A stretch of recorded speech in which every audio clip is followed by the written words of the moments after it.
So incredibly excited to have you here for our first virtual hard conversation. So we thank you for taking the time out of your busy calendars and coming here and being in person with us today. We appreciate your energy and your questions and your thoughts. So this is a wonderful place for that. My name is Mayeux. I am the Vice President of Operations in Metro Dallas Homeless Alliance, and I also am the extreme pleasure to be the chair of the Racial Equity Committee for MDHA. And so we've been working on that for a year and a half, and we have so many incredible things that are happening in our community. So we're excited to kind of talk about that as we progress with that. Today's book is going to be We Keep Us Safe, Building Secure, Just, and Inclusive Communities by Zach Norris. And the two gentlemen that are leading this incredible discussion is Randy and Reverend Dr. Michael Waters. So here's a little bit about them if you don't know. I'm huge fans of both of them. Reverend Dr. Michael Waters is the founding pastor of Abundant Life African Methodist Episcopal Church in Dallas, Texas. Pastor, professor, award-winning author, activist, social commentator.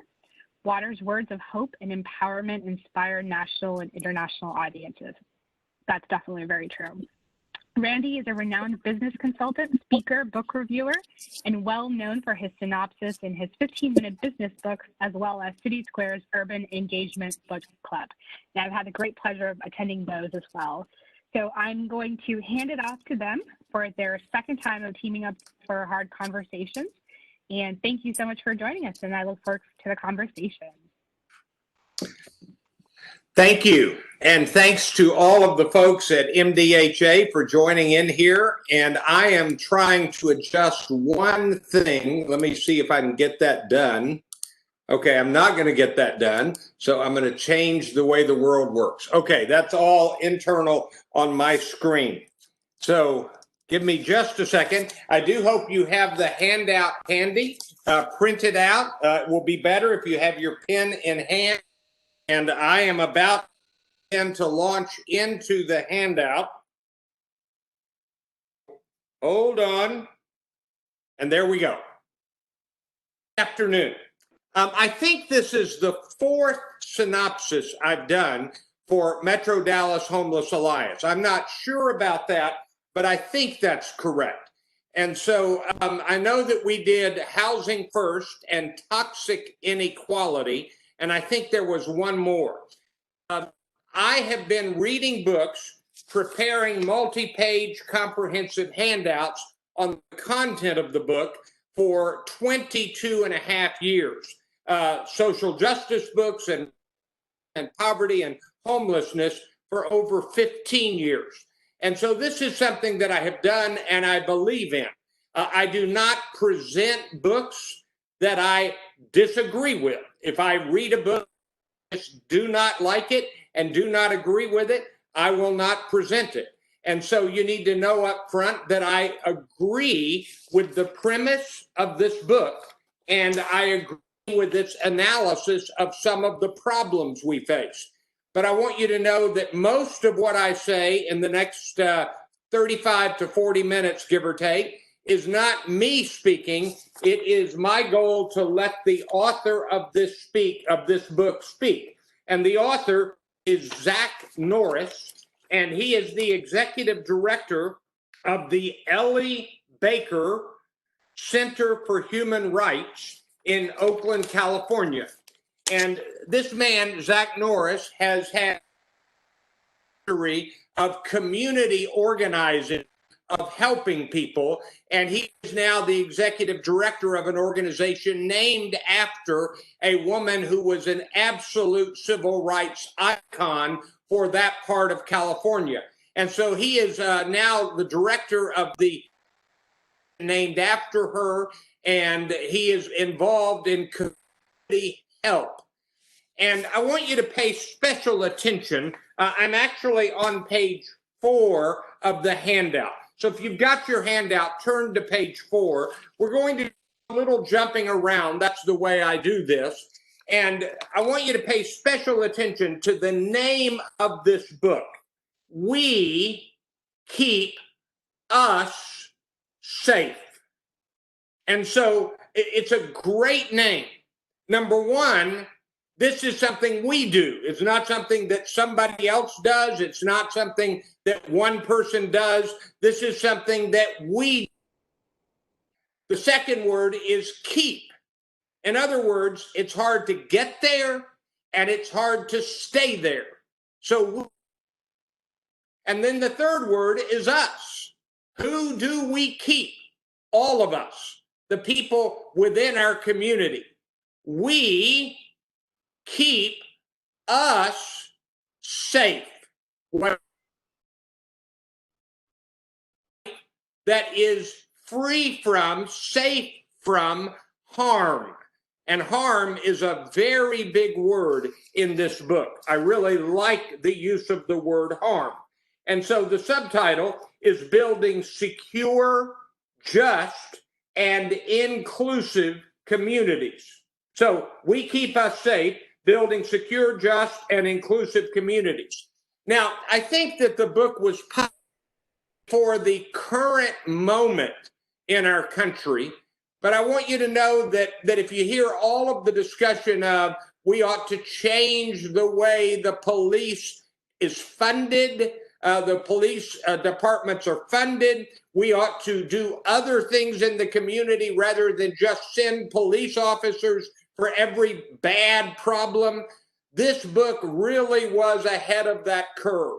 It says that we are asking the police to do too much, and we've got needs for helpers throughout the community that would be better if we did not send police officers, but other kinds of helpers. And so I really like this and this emphasis, and you will see that it really does speak to our current moment in our country.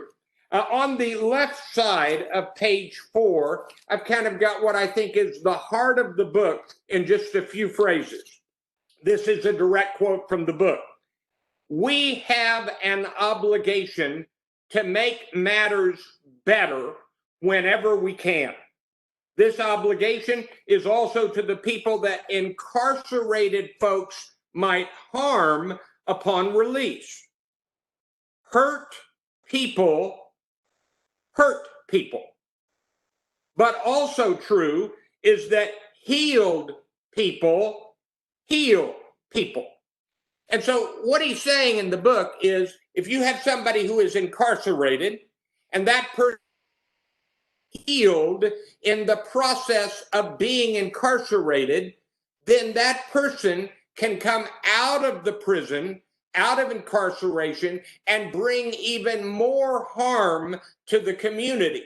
But if while incarcerated, they are given healing, if things are better for them, if they find ways to overcome what led them to the problem to begin with, if, to use a very old word that is no longer the dominant word, if they are rehabilitated. The more current word is if they are restored, restorative justice. If that person is brought back to wholeness and health, then when that person comes out of the incarceration, they will not bring additional harm. So it is very much about what do we do incarcerating people. Maybe we shouldn't incarcerate anywhere near as many people, and when we do, we should do things differently. So if you've got a pen, you ought to circle those two phrases: hurt people, but also true is that healed people heal people. Now, below that, I have problem solution. This is my wording from reading the book, and I did read every word of the book. Problem: our current structure of incarceration, police response, punishment does not make us safe. Solution: care instead of punishment might make us much more safe. And so the point of the book is how do we go about creating communities where we make us safe? Now, on the right, and there are a number of stories in this book that really grabbed me, and a number of quotes and realities from the past and the not distant past. But one of the really gripping passages was about the dangerous myth of the super predator. And this myth was actually championed by a man named John DiIulio, had a faith-based effort in the George W. Bush White House, and he renounced his super predator, where he talked about the super predator. Let me read from the handout and then comment on it briefly. John DiIulio conceded that, quote, he wished he had never become the 1990s intellectual pillar for putting violent juveniles in prison and condemning them as super predators. I'm sorry for any intended consequences, Mr. DiIulio said. And here's what happened.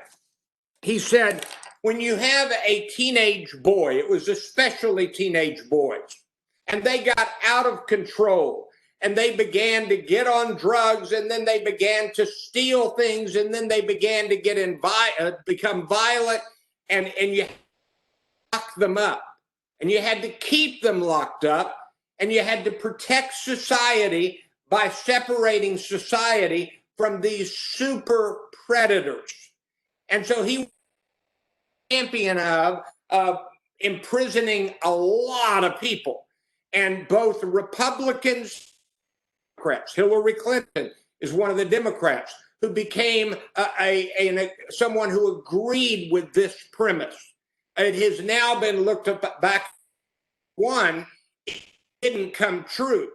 He said it's going to continue to see a rise in crime. It's going to be ghastly. There's going to be so much violence. It actually came down.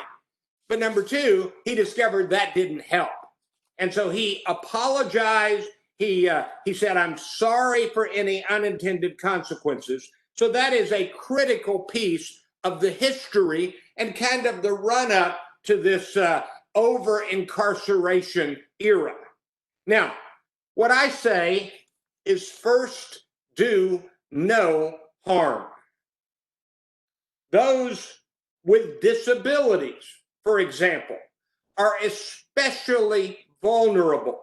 There's a section in the book about how people who have cognitive disabilities, they're not able to relate to people well. They're not able to tell their stories of abuse in a coherent way.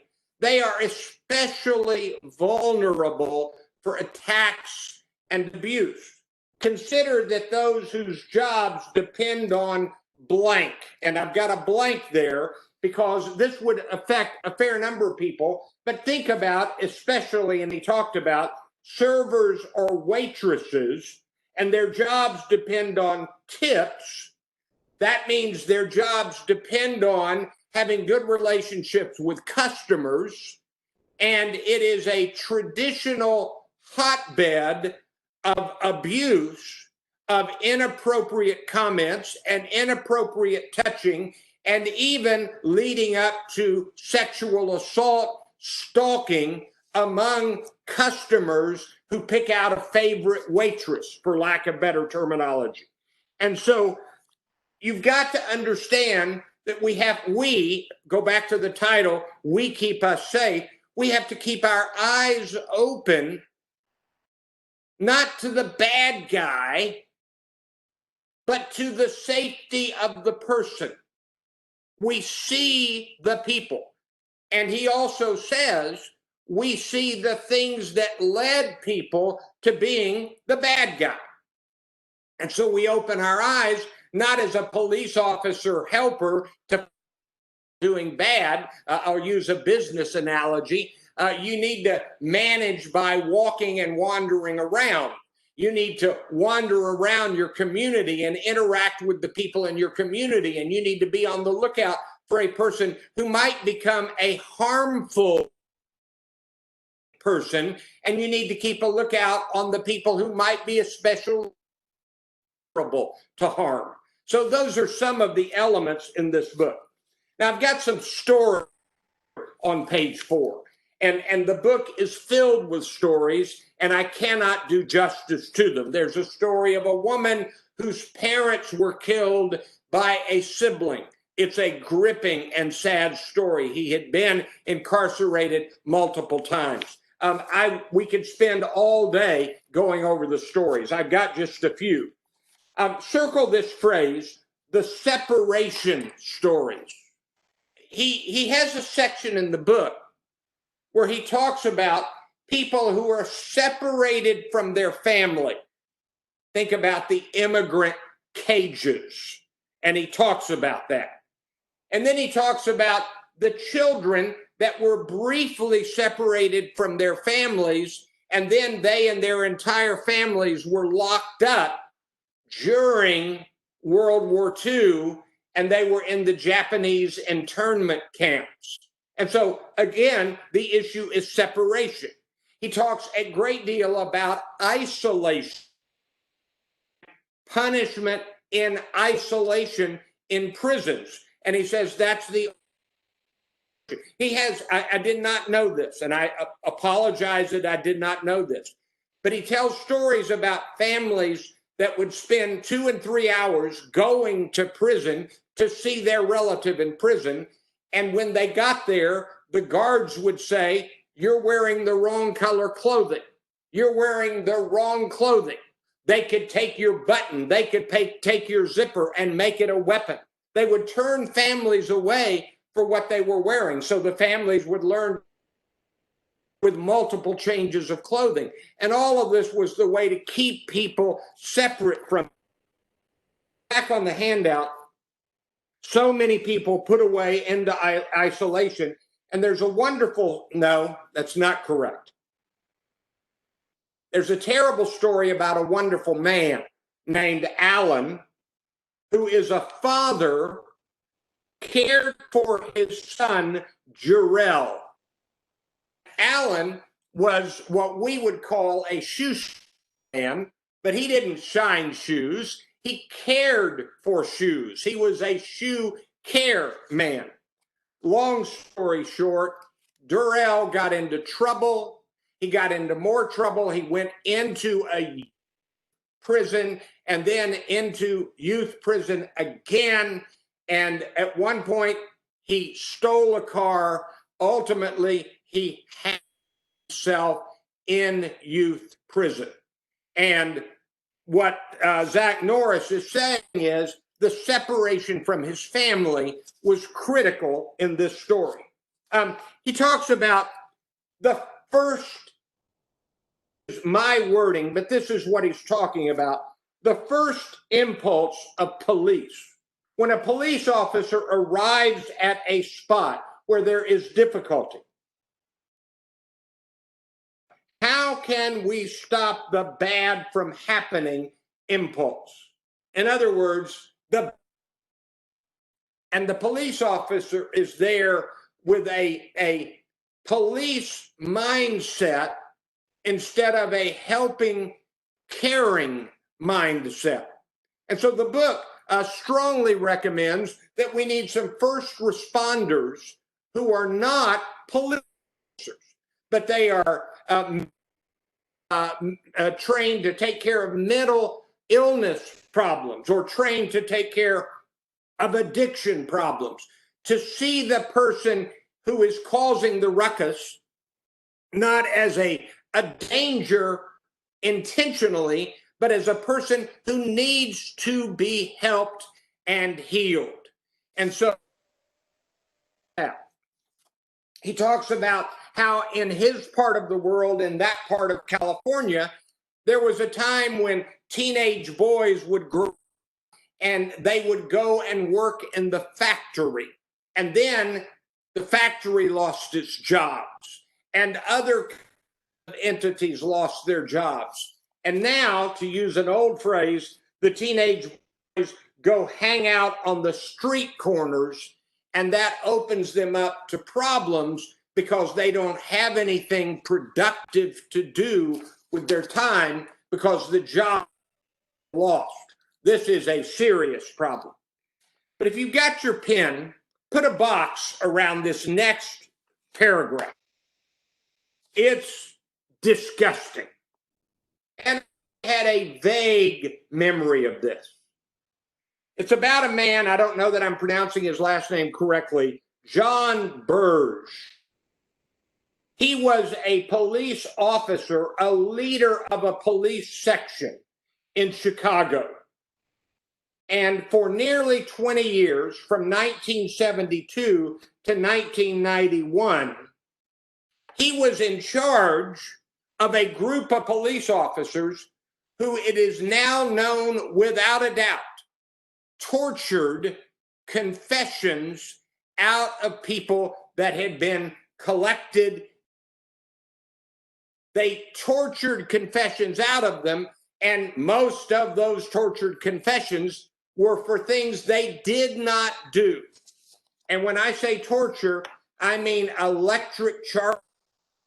I mean something akin to what we would later call something like recording. And I've written this down. This is my phrase. Why the it's just a few bad apples argument does not hold up.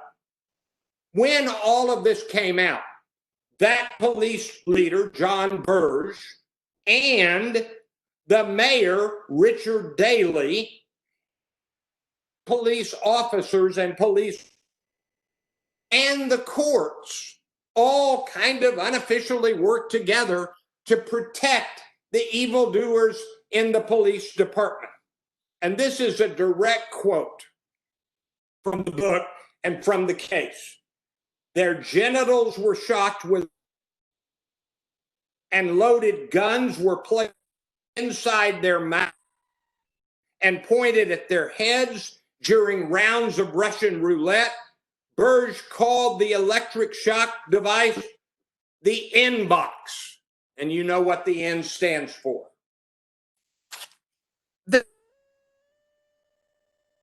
He is not remotely implying that all police officers everywhere are this bad. But here's what it does say. A group of police officers for 20 years got away with this. When it finally came to court, it was too late because of the statute of limitations to find anyone guilty for crime.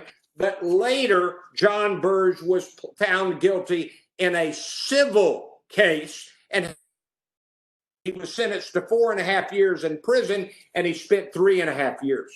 And convictions were overturned because they discovered that, and one person had been in prison for 30.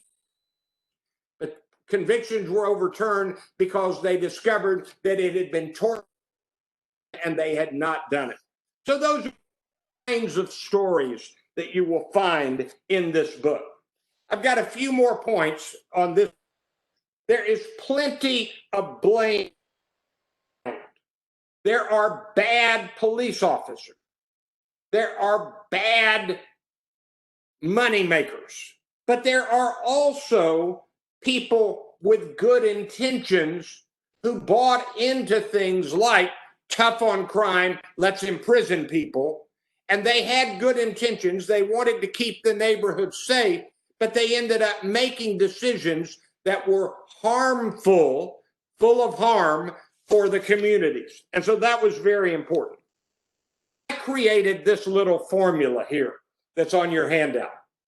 You take poverty, and then you take away, this is part of the poverty problem, the jobs at factories have lost opportunity.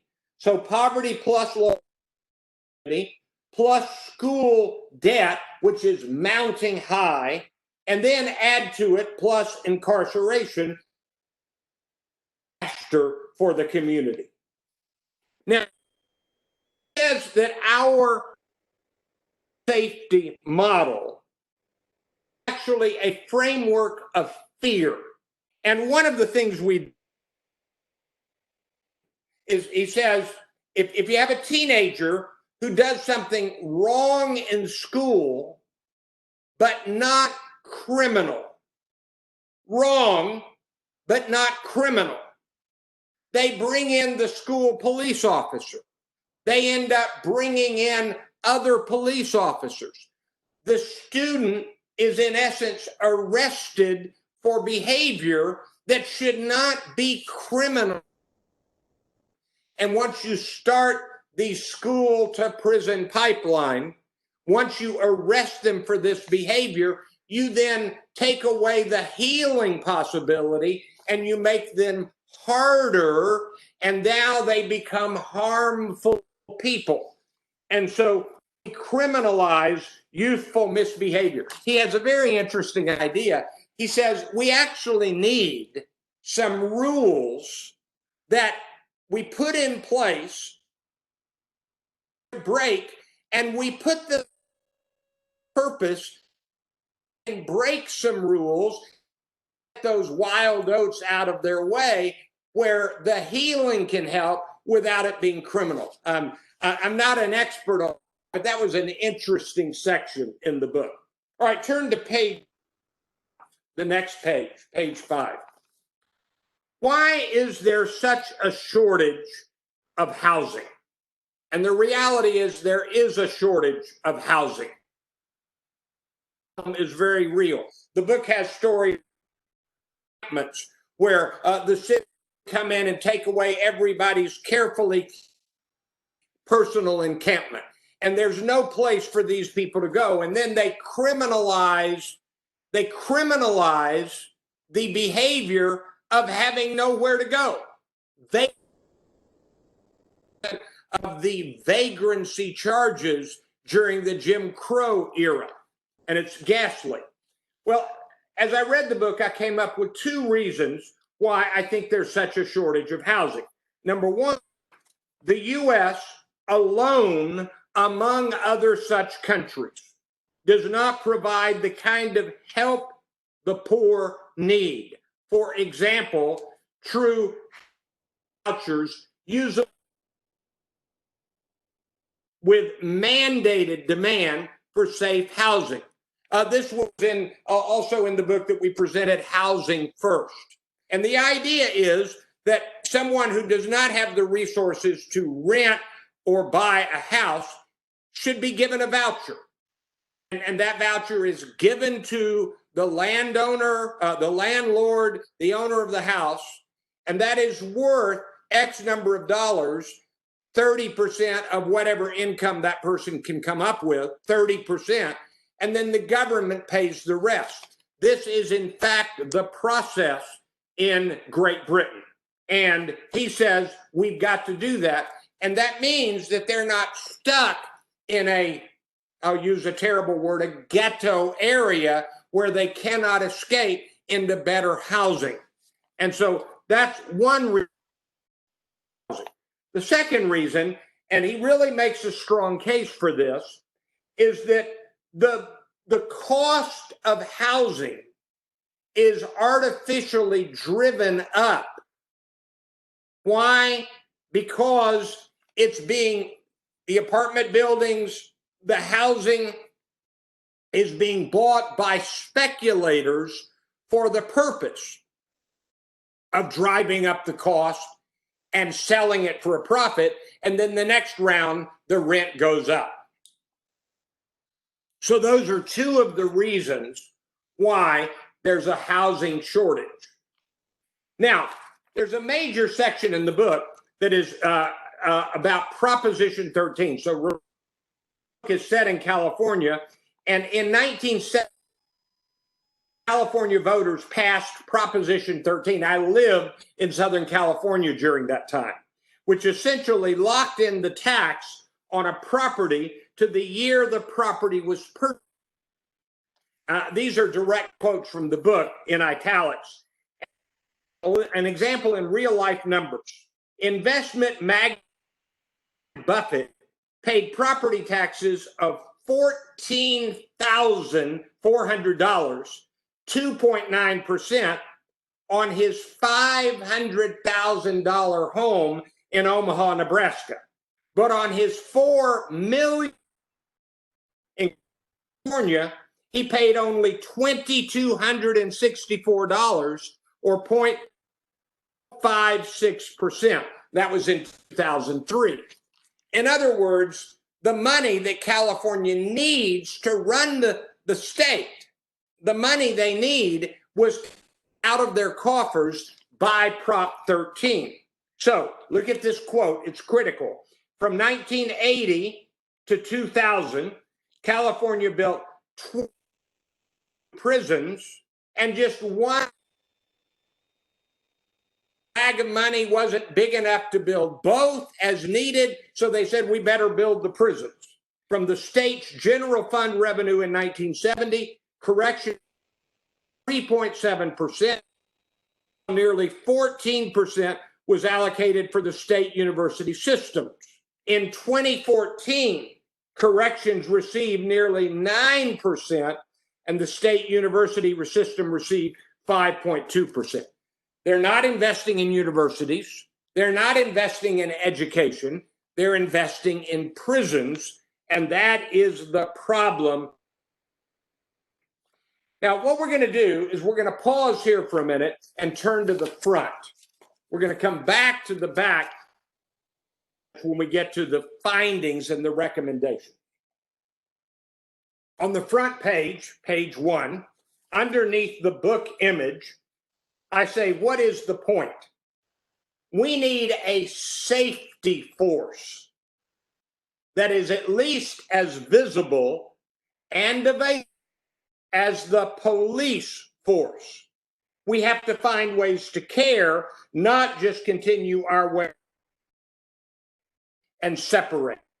We need to build systems of caring. On the right, why is this book worth our time? Number one, what we are doing now is not working all that well. It's time to try something new and better. Number two, we lose too many people. We cast aside and lock up and separate from too many. We've got to bring folks together to create safe places and safe communities.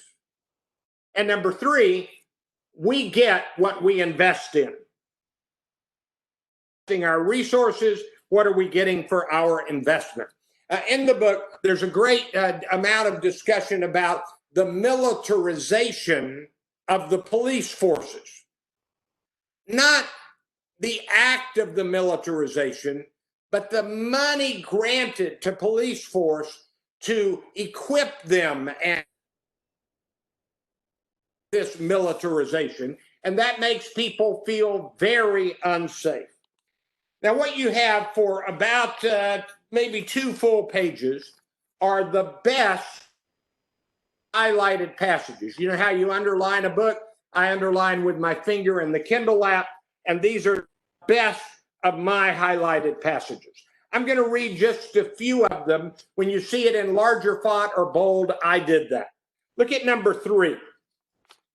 There is no greater motivation for making America a safer place than raising 2 children, perhaps especially those who represent a trifecta of vulnerability, young, female, and brown. And he's talking about his own life as a father. Let me remind you of the background. Look at number 4. San Leandro, California, northern, put racial covenants into place in 1947 that limited property sales to, quote, members of the Caucasian, and didn't begin. Imagine how those white neighborhoods felt when they finally had to accept minority people, Black people, African Americans. They weren't welcome at the beginning, for sure. Mostly white, more suburban property relied on racial segregation, rising property values, and low taxation, which benefited suburban areas of urban areas. And let me tell you, that's not just a story about San Leandro. When Highland Park, right here in Dallas, was built, it was built with deed restrictions to keep Black people out. And I moved to Dallas in 1987, and the top 2 country clubs in Dallas, in 1987, the year before Ronald Reagan left the White House. So we're talking about not ancient history, but recent history. The top two country clubs would not accept a single Black member or Jewish member. And so exclusion is a long-term problem. Turn to page 2 on the handout. Look at number 8. There's a serious disconnect between actual harm and crimes. And so there's a lot of harm done that is never, the person is never healed from doing the harm, is never healed from receiving the harm. Number 11, belief systems that have to do with the location of power, as capitalism and sex and racism, are also the cause of immense harm. But how do you hold a belief system? Put a star beside that one, because there are unintended consequences of capitalism and certainly sexism and racism. Number 12, in a system where the primary directive is to promote profit, human well-being will always lose out. Profit beats human well-being. Number 14, people of color always for harm, write this down, especially women of color. Number 17, in a punishment society to be perceived as tough on crime, elected officials, judges, district attorneys are incentivized to show high conviction. Number 20, John Powell. He is an activist who insists on not using capital letters, believes the systematic exclusion that occurs with othering, circle the word, can be combated with belonging or strategic inclusion. This is the essence of racism, the othering of people. And it's a long and deep problem. Turn to page 3. 5. I don't believe that we make neighborhoods safer by encouraging people to spy on each other and report back to the police. It does not make us safer. Number 26, when we come together, hard though it may be, we increase the likelihood of resolving conflict. When we separate, there is no such opportunity. We've got to come together and discuss what separates us. He talks about places like South Africa where they use the Truth and Reconciliation Commission. Number 27, 28, and 29, quickly. Currently, there's too expansive a view of the role police should play. They essentially are expected to ask as social worker, mental health provider, school discipline officer, vice principal, while there is simultaneously too narrow a view of how community members can engage and take a role in creating society. Former Dallas Police Chief David Brown, now Superintendent of Chicago Police, David Brown said, "We're asking the police to do too much. You shouldn't call the police when there's a dog that is out of control." Well, this paragraph talks about more of that.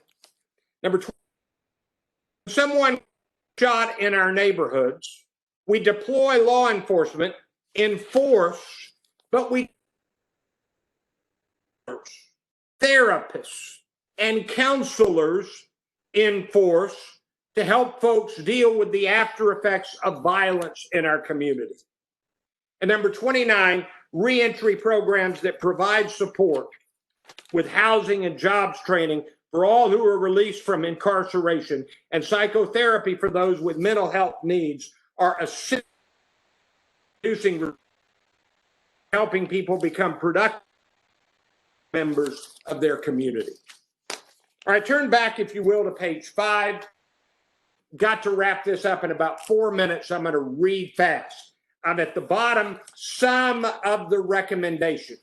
And let me tell you that in the book itself, if you choose to read it, in the last section of the book, each of the chapters has his specific recommendations. These come from those chapters. We need community. In other words, not just officers, care officers, mental health officers, de-escalating specialists, addiction counselors, and helpers. We need to improve teacher to student ratios and counselor to student ratios.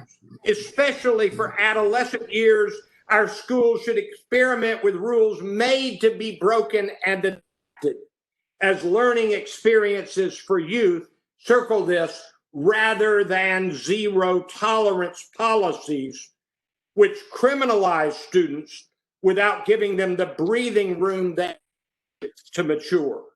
We need to let the community be the decision makers. He talks specifically about these makeshift villages that grew up in Northern California. People need to get the jobs for security, and the people need to make the decisions. Even though they don't have homes, they've got what they put together. They need to be the ones who do that. The human basics, the basic human needs as human rights, these need to be provided in our society. A home, health care, mental health care, education through college that is debt-free. A brief aside by Randy.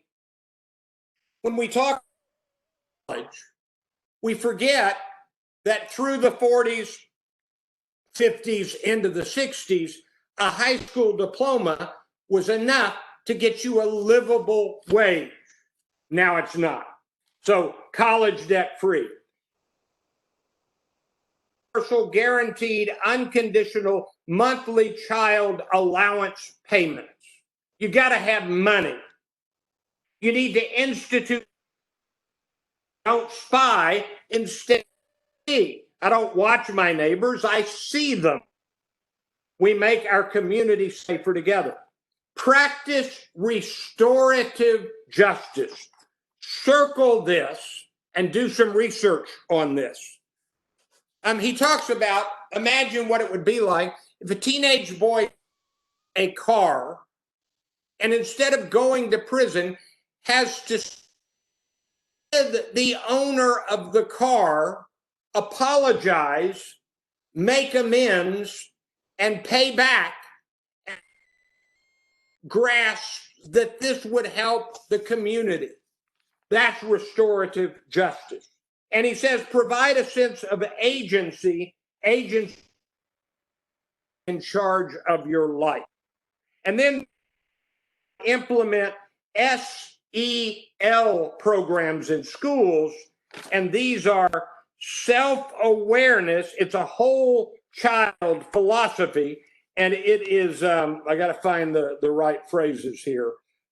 It's self-awareness, and it is emotional training. So how to be self-aware and aware of others. Turn to the back page. I've got the table of contents on. I did want to point a section on each of these in chapter 1. Who and what harms us? And in that chapter, he lists the harm that comes from capitalism, from white supremacy. At the first, I'm doing 4 books one book for 4 months on racism. I did Stamped from the Beginning by Ibram X. Kendi, White Fragility. Now I'm doing present The Color of Law and How to Be an Anti-Racist. White supremacy is a harm called patriarchy, violence, and trauma. I have 7 lessons and takeaways. Number 1, there will be harm. How should we prepare for it? Number 2, there will be harm. How shall we lessen it? Number 3, we are asking the police to handle, they need help, and the force. Number 4, yes, we do need to spend more money for creating care forces and providing basic human needs. Number 5, we need to establish practices of restorative justice. Number 6, we need to be more than a little bold. He recommends that we close all youth prisons entirely. We must all youth prisons and replace them with community safety centers that house restorative justice programs. Earn while you learn work and wraparound services.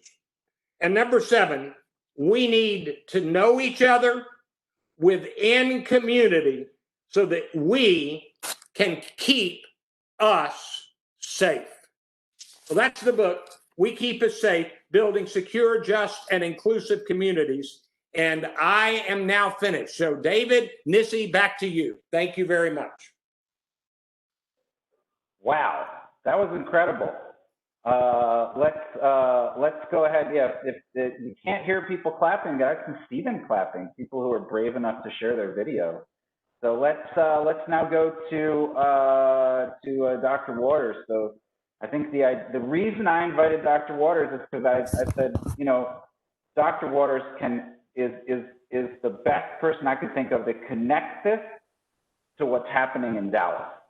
So take it away, Dr. Waters. Well, good afternoon, everyone. It's a privilege to be with you. Always an honor to be with you, David and Randy, and thank you again for your exceptional job in summarizing the book for us. There's one thing that I would say that maybe differs from the way you presented it, Randy. You repeatedly said that things are broken or that they're not working the way that they're supposed to. I actually believe that they are working the way they are supposed to. I believe they're working the way they are designed. This is why, and I teach a national course on race in America, and I have some artifacts at my ready I want to share with you. This jacket is the United Confederate Veterans Jacket. So those persons who served as a part of the Confederacy proudly don this jacket as a recognition of their willingness to participate in a war to keep my ancestors enslaved. Let's be very clear about that. Let's not buy into the idea of the lost cause or states' rights. It was a war that was intended to maintain chattel slavery in America because it was profitable. It was a system that was very profitable. As a matter of fact, in 1860, the slave trade was more profitable than manufacturing and the railroads in our nation. At the time of the Emancipation Proclamation, you had a $4 billion industry in enslaving Black people here in America. A gentleman by the name of Jason Hickel, who is an anthropologist and an economist who serves at the School of London, suggests that if you were to put a dollar amount to the wages that were owed to the ancestors who worked between 1619 and 1685 for free, and if you put that dollar amount in accordance to our minimum wage by a 1993 metric, the United States of America owes $97 trillion. That's with the T. $97 trillion to Black people in this nation. This is that jacket. Allow me to show you another.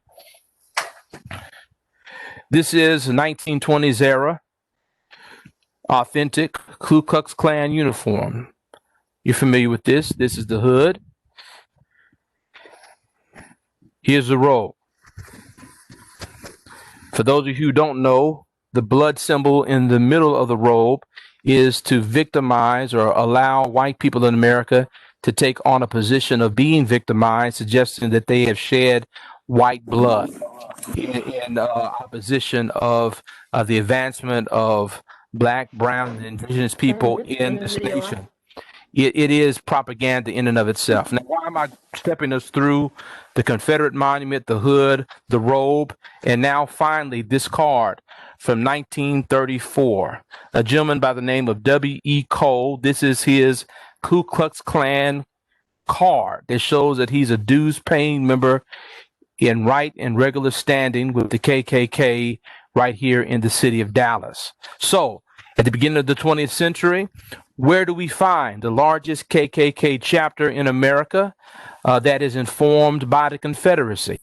We find it right here in the city of Dallas.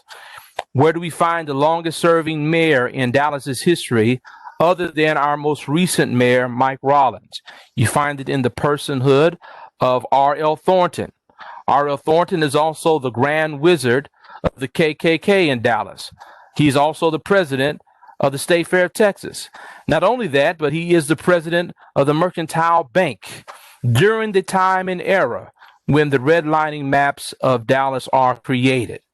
So again, today, Dallas, according to the Urban Institute, is at the very bottom of the list in terms of racial equity and racial segregation. 274 out of 274 American cities. In our city today, although Black people make up just 20% of the total population, we make up over 50% of the arrests.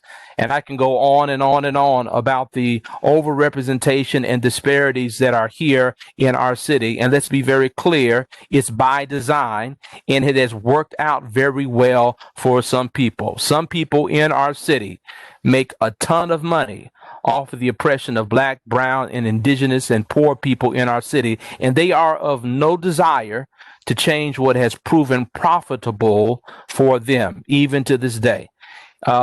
People have called Dallas a tale of two cities. I speak of it a little more directly. I believe the city of Dallas is the greatest example of functional white supremacy in America. Case closed. And the problem in Dallas is we won't tell that narrative, and too often we pat ourselves on the back and we overlook the very real horror that is present within our city. Horrors that are even being exposed now during this COVID pandemic. But David and Randy, there is another Waters in the Waters household who's far better suited to speak to these matters than I. And I asked her if she would jump on, postpone for just a brief moment of meeting. Her name is Attorney Yulise Reaves Waters. She is the Deputy Director of the Lone Star Justice Alliance. She is the founder of the SCIP Court, Second Chance Community Improvement Program Court, the first ever alternative to incarceration for young adults in Texas state history. I would do you a disservice if I spoke to these issues and did not allow this powerful Black woman who's the expert in our house to address it and to talk to us about what's actually happening in our city right now that many of you may be unaware of, that is seeking to speak to the issues that are articulated in this book and to create a better opportunity for our communities. And so I know she only has a brief moment, but allow me to yield the floor to Yulise now to talk a little bit about the SCIP Court, particularly under number 5. We need to establish practices of restorative justice. There's a practice happening right here in the city of Dallas that you need to know about. Well, thank you so much. I was so excited to be able to join you all. I've had various connections with several of you across various points of intersection. Randy, we got to share at CitySquare reviewing From the War on Poverty to the War on Crime. So it's good to see you again and glad to hear this information. Just to let you know, I mean, you know, when we talk about crime and punishment and we talk about the ways in which we are flushing dollars down the drain, just so that you know, in Texas, we spend $5 billion a year to incarcerate people, and at the end of the day, 75% of the people who are incarcerated will recidivate. That means that if you're thinking in terms of business terms, that is a 75% failure rate. That is a horrible return on investment. And in any other business context, we would have scratched those business plans and started over from the drawing board. But the question is why has that not been the case in Texas and nationally? And largely, as Randy has pointed out from this book, is that, honestly, prison is big business. Prison generates profits, and that is the mechanism that has driven our country for many, many years. But as to what Dr. Waters has talked about in terms of the work being done in Dallas with the Second Chance Community Improvement Program, our program is an alternative to incarceration for emerging adults between the ages of 17 and 24. We focus specifically on emerging adults for a couple of reasons. One, we have a really decent juvenile justice system in terms of laws and policies that are in place. They need to be enforced, but they do exist. And a lot of folks have compassion towards juveniles. But when you start talking about emerging adults 17 to 24, I will plug here that if any of you have contact with your state representative, state legislatures, we need to raise the age. Texas is one of the 2, possibly 3 holdout states that has not raised the age of criminal responsibility such that you are considered an adult under Texas criminal law at the age of 17, which, if you ask me, is absolutely ridiculous. I think about what I was thinking about at 17 years old, and I did not have the mental capacity or the level of maturity responsibility to be held to the same standard as someone who's 45. And so we focus on this age group because even though young adults make up 11% of Texans, they make up 29% of our arrests. And that means that we are terribly crippling our most imminent future. When folks think about, the children are our future, well, young adults are our imminent future. And if we are continually recycling our young adults through the prison and incarceration system, we are, as you've heard through Randy's presentation, limiting their abilities for work. We're limiting their abilities for education. We're limiting their access to children. And might I also note that almost 40% of emerging adults, 17 to 24, have children. And so we're continuously breaking families, increasing the foster care system, which is already broken. I can go on and on. So the Second Chance Community Improvement Program works to divert emerging adults who have committed felony offenses. So that's one of the distinctions, is that we're not dealing with just low-level misdemeanors. We're dealing with felony offenses. They are nonviolent at this time. And we do holistic assessments, and we do what I call wraparound services on steroids, in the sense that we recognize that the individual, much like what Randy noted as well, is that the family unit is critical to an individual's survival. I don't care if mom is a drug addict. I don't care if mom or dad have all kinds of character flaws. The reality is that when you are between the ages of 17 to 24, some of the most influential people in your lives are your family members. And so our approach is that if we can provide services not only for our participant, but also for the family members that have the most impact in their lives, then we could change the direction, the trajectory of the entire family and not just this individual life. And so we work from a strengths-based approach. Many programs have a very what is the word that I'm looking for? Deficit. Have a deficit view of folks with which they engage, and we have a strengths-based approach. So rather than seeing what you are lacking, we look at what you have. Rather than recognizing that, you may not be used to showing up places on time. You may not be used to having a regular job. You may not be used to, these sort of social norms that are mainstream, but you have a lot of hustle. You got a lot of hustle, and you have a lot of resilience, and you have a lot of willpower, and you are incredibly creative and innovative. And so we drive into those qualities of our folks. We do full assessments, give folks GEDs. We don't get them for them. We get them access to the services. Our approach is that the large majority of our folks have found themselves intersecting with the justice system because all of the other systems failed them previously.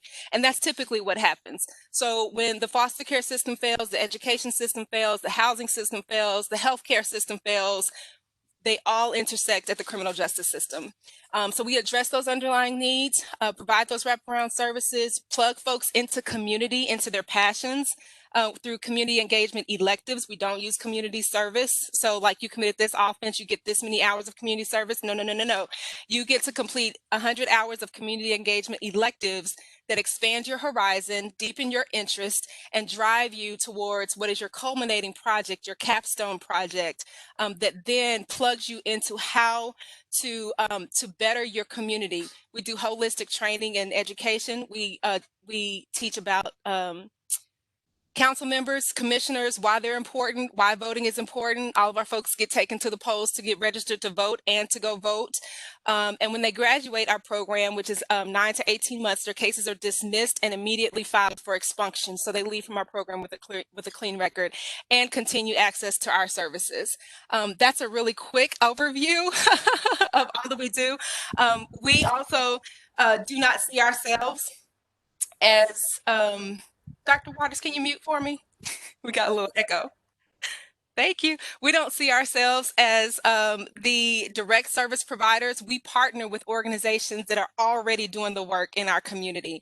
So we do partner with CitySquare. We partner with Inspiring Tomorrow's Leaders, with Generations, with Dallas County Community College District, with CitySquare Health Clinic, with IPS, Interpsychotherapeutic Services. We've got a number of partners who are already on the grounds, boots on the grounds, doing great work in the area of social service and human services. And we just come together as a community, honestly, to face and to address the greatest civil rights crisis of our time, which is that of mass incarceration.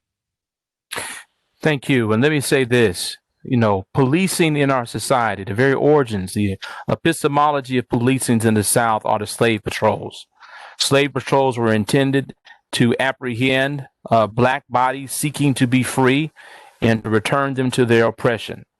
In the North, the police departments have their origins, their very epistemology in maintaining ghettos, keeping the undesirables away from the desirables. That's a part of the DNA. Okay, and we see that perpetuated even in our current system. Let's talk about real numbers. There's about 20 million Black men in America, 40 million Black people, about 20 million Black men. Of those who are over the age of 18, you're dealing with 10 million Black men over the age of 18. According to a New York Times article, came out in April of 2015, 1.5 million of those Black men between the ages of 25 and 54 are missing from American society. We know that they're not missing. They're either deceased or they are a part of the mass incarceration system. When you deal with those who die at the hands of police, although Black men and boys make up just 6% of our total population in the United States of America, 1 out of every 1,000 Black men and boy in America will die at the hands of police. Death at the hands of police is so great in our nation that it is the 7th leading cause of death for Black men between the ages of 25 and 54. It is a system that is still working, because it is a system that is still largely designed to oppress Black, brown, and indigenous bodies longing to be free, particularly as it relates to racialized communities of poverty, of which Dallas, again, leads the nation. 36 racialized concentrated communities of poverty in Dallas, which have grown from 18 to 36 over the last 3 decades. Welcome to Dallas, the capital of white supremacy in America. The question is, what are we prepared to do to bring about a new reality? Do we have the courage to pick up the mantle of those who were seeking to provide a corrective during the Reconstruction era and finish this work in what William Barber calls the third Reconstruction? What sacrifices are we willing to bring about not equality? I think that's a falsehood. Let's bring about equity within our society. What are you willing to surrender? Because anytime you talk about equity, you're talking about surrendering some power that others who lack it might receive that power. What are we willing to do in a city where we lead the nation in single household renters, which is particularly perilous in the midst of this pandemic season, where we anticipate, if these protections are not put in place, so many of our neighbors entering amongst the ranks of the unhoused. So, friends, I'm glad to be with you today, but to tell you the truth, I'm tired of simply talking about the issue and not committing our work and our hands to actually correcting the issue. It's one thing to know your history. It's one thing to call yourself an anti-racist. The question is, to what extent are you going to roll up your sleeves and work to create a better city? I'm very grateful for those who have made sacrifices in recent years. You know that just last year, because of the work of many activists and the concentrated efforts of persons of goodwill, the city of Dallas finally passed an earned paid sick leave policy, although that's currently being challenged in the courts. We very much so acknowledge and are grateful for that work. I'm very grateful that as we are here today, this is the first full month in which monuments to white supremacy have been brought down within our city since 1896. That was not gifted to us. There were persons who were willing to make the sacrifice and to stand up for justice. We live in a city that just finally did some overhaul to the Oversight Police Review Board. Although in the mid 1980s, we led the nation actually in terms of police brutality, so much so that there was a congressional hearing held within the city. So again, I'm grateful for this time together, time to move beyond lip service to action, and I look forward to any questions you might have. Wow. And I didn't even know we were getting 2 waters for the price of 1. I mean, that's such a privilege. So what I'd like to do now, just because I think it worked a little better when we did this in the Case Manager Roundtable. If you have a question, type it into the chat, and then I will have Micaiah read the question, and you can say in your question if you'd like it to be addressed by Randy or Dr. Waters or Yulise, or you can just leave it open. And so while you're doing that, I wanted to ask a question of Dr. Waters specifically. You know, we just saw at least what looks like a framework of some type of budget document. And I hope you're all sitting down. There's no less money for police, so not a dime has been repurposed, which is, again, unless I'm totally wrong, but because I'm not good with numbers, but that's what I saw. And so, you know, how do we get Dallas to really understand that these things that are discussions in many places, but there's cities where it's already happening, and it just seems like business as usual in Dallas. So anyway, if you have other questions, type them into the chat. Meanwhile, if you could answer that, Dr. Waters. Yes, I would encourage all persons of goodwill to reach out to their council persons and our mayor, and to inform them that now is a time for radical change to bring about radical results for a new Dallas. It is nonsensical to continue to invest this amount of money in a system that continues to fail us, particularly in a city that has the numerous disparities that we have as a city. This will require radical reinvestment. It is not going to fix itself. And let's be very honest. I mean, I'm one who likes to put things in a historical framework. The reason we are still here is because of the rise of white supremacy and the halts that it put on the Reconstruction era. Right? We've been arguing for Reconstruction and for necessary reparations since Frederick Douglass, W.E.B. Du Bois, Dr. King, William Barber, Ta-Nehisi Coates. This is still the argument today. White supremacy doesn't just fix itself. It has to be eradicated, and then you have to take intentional actions to bring about a new day, right? What would happen? Just as a case in point, what would happen if the $97 trillion that is owed to the descendants of those who were part of the institution of chattel slavery was actually invested within our community? Can you imagine what that would look like in terms of housing, in terms of access to education, in terms of access to healthcare? These are things that have a dollar amount. And trust me, we have the dollars because we print our own money. We can magically find money for big corporations and others during this COVID time, but regular people are having a hard time getting the resources that they need in order to survive, the very underpinnings of our economy, right? And so to bring this back again to the city of Dallas, it would behoove us to take a radical action during this tipping point, during this watershed moment, in order to really repair the breach that has been present and continues to be present here in the city of Dallas.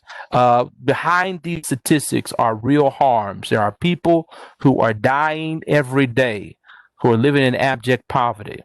As I had the privilege of going with David to Seattle a few years ago, as we deal with homelessness, please understand that for Black people in the city of Dallas, our homeless rate is nearly 70% of the total homeless rate, although we only make up 20% of the city. Yet again, another overrepresentation that has its legacy, its roots deeply embedded in the redlining map. And let me finally say this, because this is something that I've done. I've taken the redlining map of Dallas from 1937 and put it down. Then I put on top of that the map that shows you where the highest polluting organizations in our city reside, and I put it on top of that map. And then I asked the question of where the highest concentrations of childhood poverty, and I put it on that map. And don't you know it's the same map?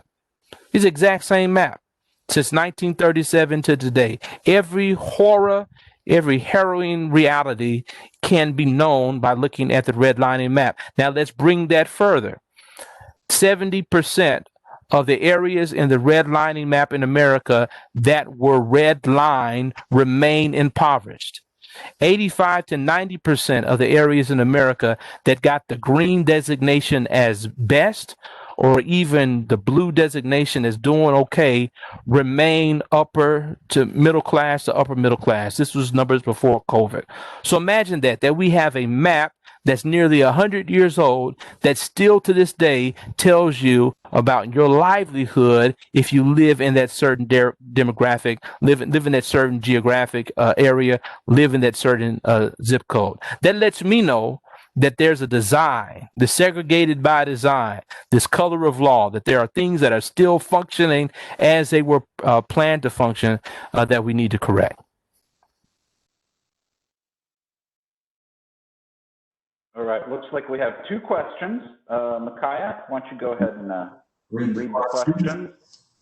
Okay, so our first question is women of color, and this question refers to either one of our speakers. So the question is, how are Dallas organizations and government bodies handling issues within that intersectionality as it pertains to trans women of color? That's an easy answer. City of Dallas is doing nothing, even though, once again, we're leading in that area nationally. We're absolutely doing nothing to address that intersectionality, which is connected to this very interesting thing of race, right? As you deal with the issues that often impact the LGBTQIA community, as you intersect them with the Black experience or the Latino experience or the indigenous experience, it's always greater. And the issue that we're having in Dallas is kind of multi-level. One of the issues, and this is put it on the table, is that many Black trans persons have not felt welcomed and accepted, even in Oak Lawn, right? Even in that community. There is rampant white supremacy, even within the LGBTQIA community, particularly amongst gay white men, right? And they have felt forced from that area, not just because of their race, but also because of economics. And then you have the intersection here into other spaces where harm has been done through what I want to authentically call homophobia, a true fear of homosexuals, where that has created great harm. And trans women have been killed and murdered in great number within our community, right? But when you ask the question, what is the city of Dallas doing? It's absolutely doing nothing. Nothing of note to serve as a corrective to that reality. Although a great number of the persons who are dying in the same racialized, impoverished areas that we've already mentioned. All right. Part of that last question, the person also said that it's due to transphobia within our community as well, not just homophobia. So why don't you go ahead and read the next question? Okay, so our next question is addressed to either one of you again. It says, would you comment on the controversial parade last week at Friendship West Church? What was the intent and what should be the proper reaction to perceived confusion? Yeah, so I'm a part of the Dallas Black Clergy for Safety, Equity, and Justice in our city.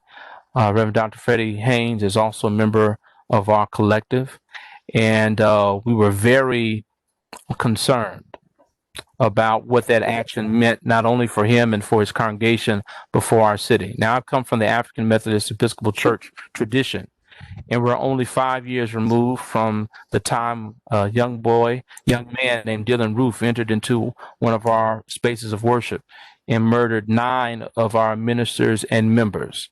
This was a direct threat of harm to come to Friendship West, a very aggressive act. And one, unfortunately, I think even the media has not taken full inventory of what does it mean historically for white supremacists to enter into a black sacred space for the purpose of intimidation.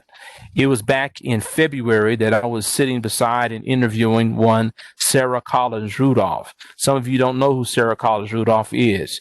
She is the 5th little girl from the 16th Street bombing, now a middle-aged woman.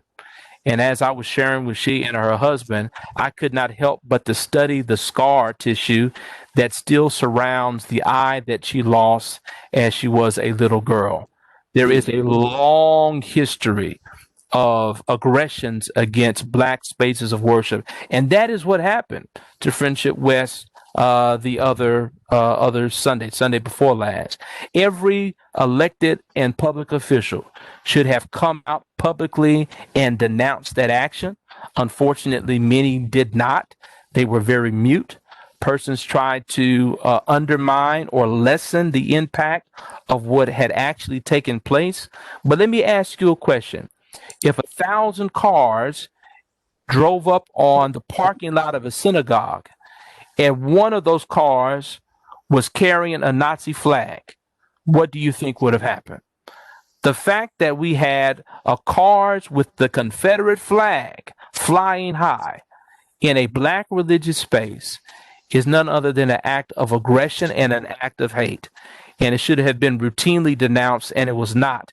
And that's not uncommon in my experience, unfortunately, in the city of Dallas. And listen, let me say this. I actually love this city. That's why I'm so hard on her, because I see the harm that she is bringing. I see the possibilities for a new day, and we want to hold her accountable towards achieving the same.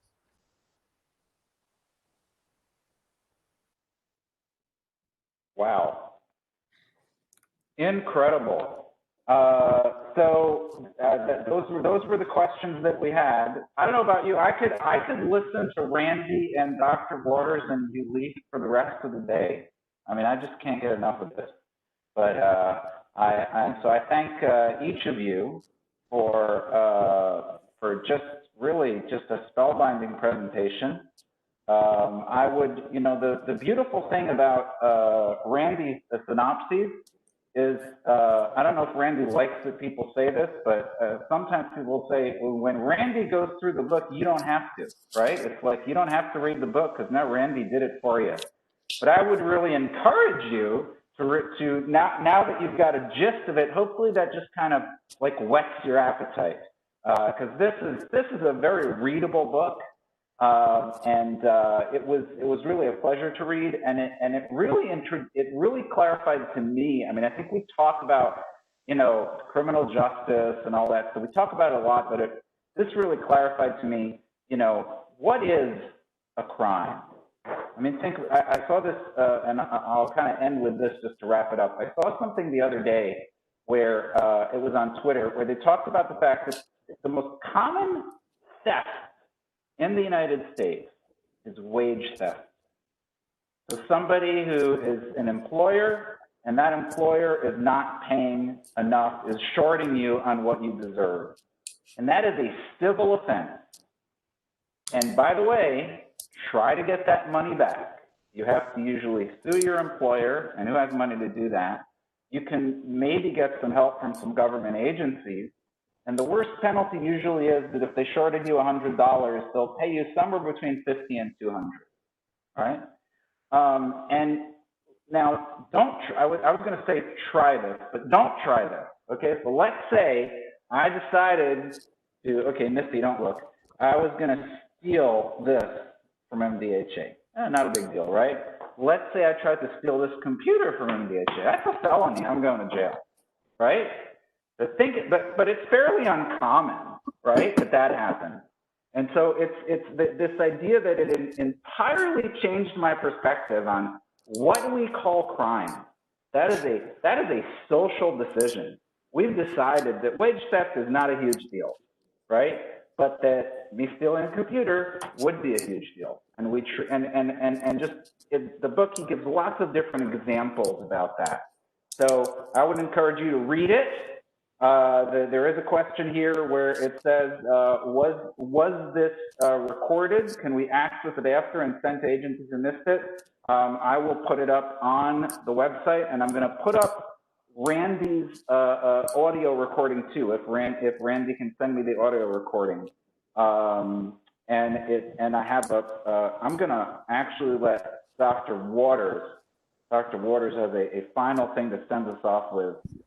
And that'll be it for the day. Like I said, I could go on. I could listen to them all day. But Dr. Waters, take it away. Take us out.